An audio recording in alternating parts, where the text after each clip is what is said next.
Bonjour à tous, bienvenue dans ce 19h30 de JNTV. Voici les titres de ce JT. Risque d'attentat à Rochefort suite à l'ouverture d'une boîte de nuit. Conséquences dramatiques du féminisme, portrait d'une femme tyrannique. Danger lié au multiculturalisme, une bande de jeunes étrangers squatte les rues de Rochefort. Interview d'une des nombreuses patientes immigrées du docteur Guy Solon. Une nouvelle boîte de nuit vient d'ouvrir ses portes à Rochefort. Regardons ce reportage. Flash News, risque d'attentat. Depuis la récente ouverture de la discothèque Le Billionnaire dans la paisible ville de Rochefort, les autorités ont mis en garde et sont en alerte. Il existe en effet un réel risque d'attentat. En plus de la nuisance sonore et des bagarres possibles à la sortie des lieux, des rassemblements de ce genre sont des cibles de prédilection pour les terroristes qui peuvent y entrer munis de ceintures explosives ou d'armes dissimulées sur leurs vêtements. Les services de sécurité invitent la population à la prudence et à éviter ces lieux.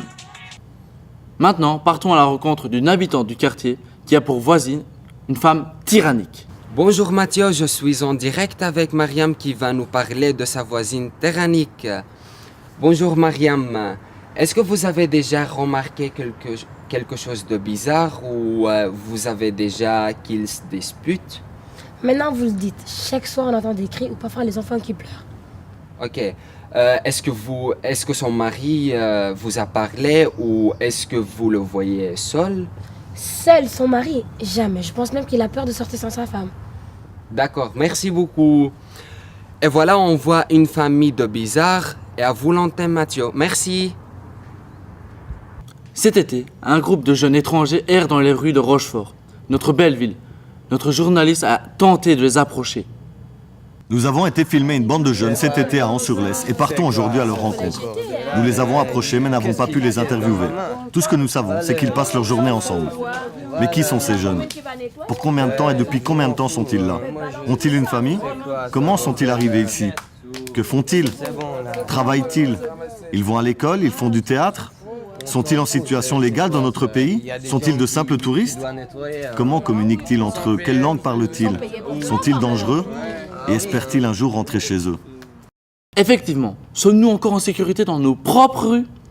À présent, partons à la rencontre d'une patiente du docteur Guy Solon. Il s'agit de Fafi, une jeune afghane de 23 ans. Elle vient très souvent dans ce centre médical pour bénéficier de soins de santé, ce qui n'est pas sans incidence sur notre système de sécurité sociale.